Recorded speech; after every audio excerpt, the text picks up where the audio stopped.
Class 2 English मृदंग unit 3 going places. Going मतलब जाने की, प्लेसेस जगह, स्थान। इसका पहला चैप्टर है कम बैक सून, जल्द ही वापस आओ। So here we have a poem, let us recite it. Take a bus और take a train, take a boat और take a plane, take a taxi, take a car, maybe near or maybe far. Take a rocket to the moon, but be sure to come back soon. Now, let us know about the meaning of this poem. Take a bus. Take का मतलब होता है लेना। क्या लेंगे? A bus, एक बस।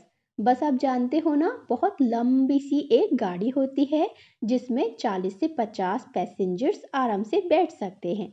और टेक अ ट्रेन, और हम क्या ले सकते हैं? Take a train. ट्रेन बहुत लंबी सी गाड़ी होती है जिसे हिंदी में रेलगाड़ी कहते हैं और उसमें बहुत सारे पैसेंजर्स बैठ सकते हैं। Take a boat. बोट क्या होती है? नाव, जिसे हम पानी में चलाते हैं। नाव कभी रोड्स पर नहीं चलती, वो हमेशा पानी में ट्रैवलिंग के दौरान यूज की जाती है। और टेक अ प्लेन। प्लेन कब यूज करते हैं हम? जब हमें बाय एयर जाना होता है। प्लेन हमेशा आसमान में उड़ता है।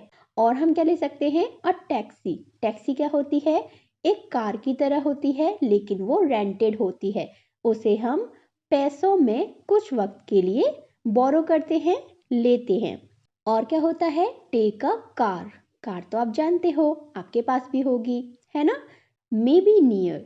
मे बी हो सकता है, नियर पास में जाने के लिए। नियर मतलब होता है पास। ये सब चीजें हम क्यों यूज करते हैं? ट्रैवलिंग के लिए, एक जगह से दूसरी जगह जाने के लिए।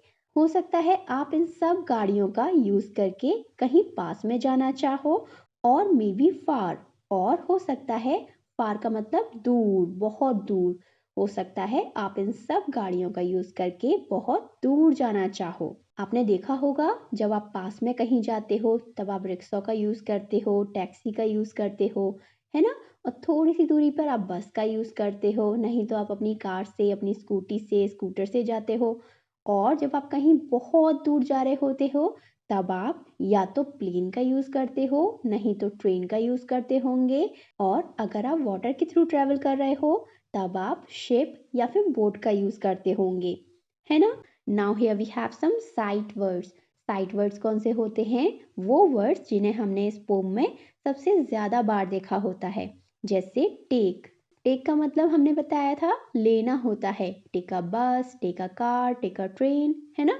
एक बस लो, एक कार लो, एक ट्रेन लो। Next is. इज का मतलब होता है। दिस इज माई पेन, ये मेरा पेन है। दिस इज माई चॉकलेट, ये मेरी चॉकलेट है। नेक्स्ट इज द का कोई मीनिंग नहीं होता, but when we use it with a word, that mean that word is a specific word. For example, the train will arriving soon. Train जल्द ही आ जाएगी। अब यहाँ पर हम किस ट्रेन की बात कर रहे होंगे? जिस ट्रेन की हमने टिकट कराई है। ओके, तो वो स्पेसिफिक ट्रेन को हम द ट्रेन कह रहे हैं। नेक्स्ट इज और का मतलब होता है दो चीजों में से कोई एक। जैसे यहाँ पर पोम में हमारे पास एक एग्जाम्पल है, मे बी नियर हो सकता है पास के लिए, और मे बी फार हो सकता है दूर के लिए। तो यहाँ पर दोनों में से एक की बात की जा रही है, या तो आपको कहीं पास जाना होगा, नहीं तो आपको कहीं दूर जाना होगा। Okay, the next is two का मतलब तो हम सब जानते हैं, दो। टू का मतलब होता है any two, like two mangoes, two cats, two bats. Okay, next is maybe का मतलब हमने बताया था शायद। Maybe I will come to the school, हो सकता है मैं कल स्कूल जाऊं। Next is take a rocket. क्या लेना है? रॉकेट। रॉकेट किस लिए यूज आता है? जब हम पृथ्वी से बाहर, अर्थ से बाहर स्पेस में ट्रेवल करते हैं, यूनिवर्स में ट्रेवल करते हैं, that time we use rocket. To the moon, कहाँ पर जाने के लिए? मून पर, चांद पर जाने के लिए रॉकेट का यूज कर सकते हैं, ले सकते हैं। बट बी श्योर, लेकिन आपको श्योर रहना है, आपको ये जानना है, समझना है, टू कम बैक सून, कि आपको जल्द ही वापस आना है। Now we have some new words first is train. Train क्या होती है? एक बहुत लंबी सी रेलगाड़ी होती है जिसमें बहुत सारे पैसेंजर्स एक बार में ट्रेवल कर सकते हैं। Okay. Next is boat. Boat का मतलब होता है नाव, और बोट कहाँ चलती है? पानी में। Next is plane. प्लेन कहाँ पर चलता है? आसमान में, है ना? प्लेन स्काई में उड़ता है। Next is taxi. टैक्सी क्या होती है? एक रेंटेड व्हीकल होता है जिसका यूज हम एक जगह से दूसरी जगह जाने में करते हैं। Okay. Next is near. Near का मतलब पास में। The last is rocket. Rocket का यूज हम आउटर स्पेस में ट्रैवल करने के लिए करते हैं। Okay, now let us speak. Here we have some questions. First is, have you ever travelled by a bus और अ ट्रेन? क्या आपने कभी बस या फिर ट्रेन में सफ़र किया है? If you travel by a bus then you can write here yes I have travelled by a bus, और if you have travelled by a train then you can write here yes I have travelled by a train. Okay, the next is where did you go? आप कहाँ पर गए थे? We can write here I went to my grandmother house. मैं अपनी grand mother के मतलब नानी माँ के या दादी माँ के घर पर गई थी। You can write here according to you also, okay? Next is what did you eat on the way? आपने रास्ते के दौरान, सफ़र के दौरान क्या खाया था? So generally we eat paratha and achar or a sandwich, right? So we can write here I ate paratha with achar on the way. मैंने रास्ते के दौरान पराठा और अचार खाया था। Next is what did you see from the window? आपने खिड़की से क्या देखा था? So we can write here I saw a large paddy field from the window. मैंने खिड़की से एक बहुत बड़ी सी चावल की फील्ड देखी। You can write here anything like mountains, lake, sea, anything. Okay. Next is who else went with you? आपके साथ और कौन गया था? So we can write here I went with my family, my mama, my papa, and my big brother. You can write here according to yourself, okay? Next is, did you have fun? क्या आपको मजा आया? Share it with the class. So we can write here, yes, I had fun. I saw many things like mountains, lakes, and I have tasted many kind of dishes that my grandmother cooked. हाँ, मुझे बहुत मज़ा आया था। मैंने बहुत सारी चीज़ें देखी जैसे पहाड़, झीलें, और मैंने बहुत सारी नई नई डिशेस को, पकवान को चखा जो मेरी दादी या नानी माँ ने बनाई थी। Now move to the next page. Let us listen. Listen to your teacher and read out a poem. Here we have another poem. Let's read it and you should repeat after me, okay? Everybody stop, everybody stand, everybody sit and raise your hand. Everybody jump, everybody run, everybody stop. Oh, what fun! Now, let's know the meaning of this poem. Everybody, हर कोई, stop, रुको, हर कोई रुक जाओ. Everybody, हर कोई, stand, खड़े हो जाओ, हर कोई खड़े हो जाओ. Everybody, हर कोई, sit, बैठ जाओ, हर कोई बैठ जाओ. And raise your hand. Raise, उठाओ, ऊपर करो. Your, तुम्हारा. Hand, हाथ. और तुम्हारा हाथ ऊपर करो, ऊपर उठाओ. Everybody jump. हर कोई jump, उछलो, ऊपर की तरफ उछलो, jump करो. Everybody run. हर कोई run, भागो. Everybody stop. हर कोई रुक जाओ. Oh, what fun! कितना मजा आया. Now let us draw. Draw the vehicle that you like the most. आपको यहाँ पर वो गाड़ी, वो ट्रैवलिंग व्हीकल को ड्रॉ करना है जो आपको सबसे ज़्यादा पसंद है. जैसे it can be your cycle, it can be your scooter, it can be a car, a bus, a train, a plane, a boat, anything. Okay, I am drawing here a boat or a car. Now move to the next section. Let us write. Make a list. Sort out the different means of transport given in the boxes depending on the surface they move on. यहाँ पर हमें ये पूरी list में बहुत सारे vehicles दिए हुए हैं. हमें इनके सरफेस जिस पर ये ट्रैवल करते हैं, जिस पर ये चलते हैं, उसके अकॉर्डिंग इनको लिस्ट में सेट करना है। The first one has been done for you, और इनमें से एक हमारे लिए कंप्लीट किया हुआ है, जिसे हम यहाँ देख सकते हैं। लैंड की लिस्ट में बस है। तो व्हीकल 3 सरफेसेस का यूज़ करते हैं। फर्स्ट होता है लैंड, मतलब रोड का, मतलब जमीन का। सेकंड होता है एयर, मतलब हवा का, मतलब आसमान का। And the third is water, मतलब पानी का, समुद्र का। ओके, सो फर्स्ट इज बस, that is move on the land surface, है ना। बस हमेशा जमीन पर चलती है, रोड पर चलती है, right. The next is a car. Car कहाँ पर चलती है? रोड पर, राइट। कार कभी पानी में तो नहीं चलती और ना ही वो उड़ती है, right. So we write here car in the land list. Next is airplane. Aeroplane कहाँ चलता है? By air travel करता है, right? So we write here in the list of air. The next is train. Train कहाँ पर चलती है?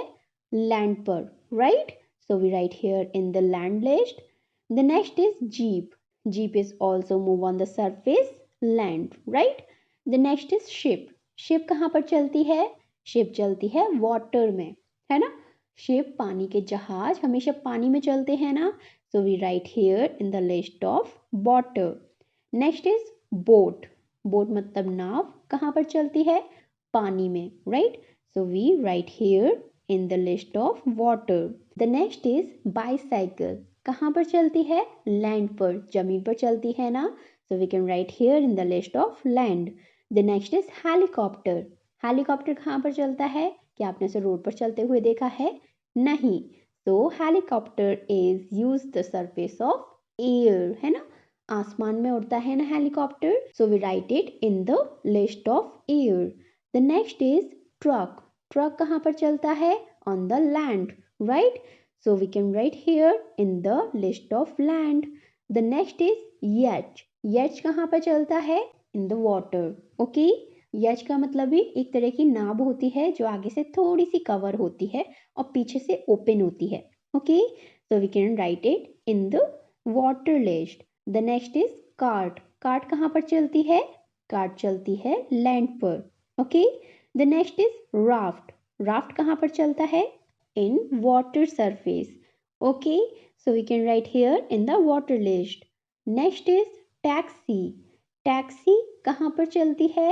On the land surface, right? So we can write here in the land list. The last is tractor. Tractor कहाँ पर चलता है? On the land surface, right? So we write it in the land list. Move to the next section. Let us speak. Vowel sound U. Read the words below each picture. अब यहाँ पर हमारे पास बहुत सारे पिक्चर्स हैं और उनके नीचे बहुत सारे वर्ड्स दिए हुए हैं। हमें देखना है कहाँ पर हम ए आर्टिकल लगाएंगे और कहाँ पर हम एन आर्टिकल लगाएंगे, okay. The first word in the first section is umbrella. मेरे पीछे बोलो अम्ब्रेला। ये क्या है? अम्ब्रेला। और ये किस साउंड से शुरू हो रहा है? अ। जब भी कोई भी वर्ड अ, ए, ओ, उ इन साउंड से शुरू होता है उसमें हम ए एन लगाते हैं, ओके। क्योंकि ये सारे साउंड्स वॉवल साउंड कहलाते हैं और वॉवल्स के साथ हमेशा हम ए एन का यूज़ करते हैं। जब भी हमें बताना होता है कि उसकी क्वांटिटी एक है तब हम ए या एन का यूज़ करते हैं, लेकिन वॉवल साउंड के साथ हमेशा ए एन का यूज़ करते हैं। तो यहाँ पर साउंड आ रहा है अम्ब्रेला। क्या साउंड है? अ। That's why here they use a and an. The next word of this list is truck. इसका साउंड किससे शुरू हो रहा है? ट, ट, है ना। एंड ट sound is the consonant sound and consonants के साथ हम ए लगाते हैं जब भी हमें उनकी क्वांटिटी बतानी होती है कि वो एक है, okay. So this is a truck, a truck. The next is ड, डक। इसका इनिशियल साउंड क्या है? ड, ड, and this is the consonant sound.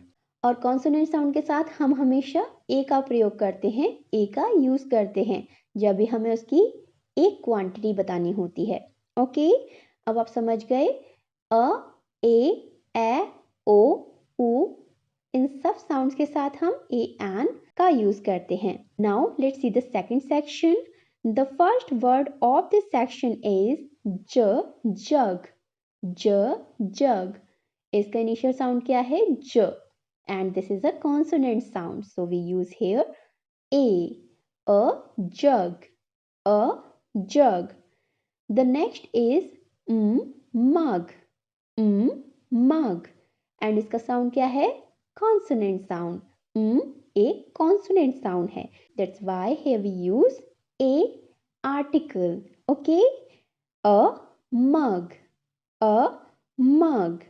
The next is cup, cup, cup, and this is a consonant sound, that's why we use here a article. A cup, a cup. Now move to the last section, and the first word of this section is bus, bus, and the initial sound of this word is b. क्या है? b, and this is a consonant sound, that's why we use here a article a. Okay, a bus, a bus. The next is rug, rug, and this is a consonant sound. ये क्या है? consonant sound है, that's why we use here article a, इसलिए हमने यहाँ पर a लगाया है.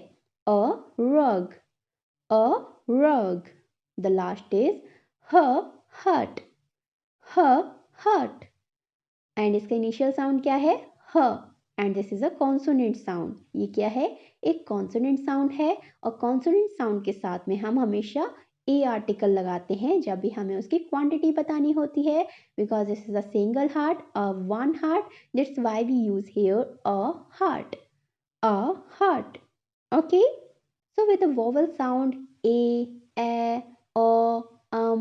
u, o, इन सब के साथ हम ए एन का यूज करते हैं, और बाकी कॉन्सोनेंट साउंड्स के साथ में हम ए का यूज करते हैं.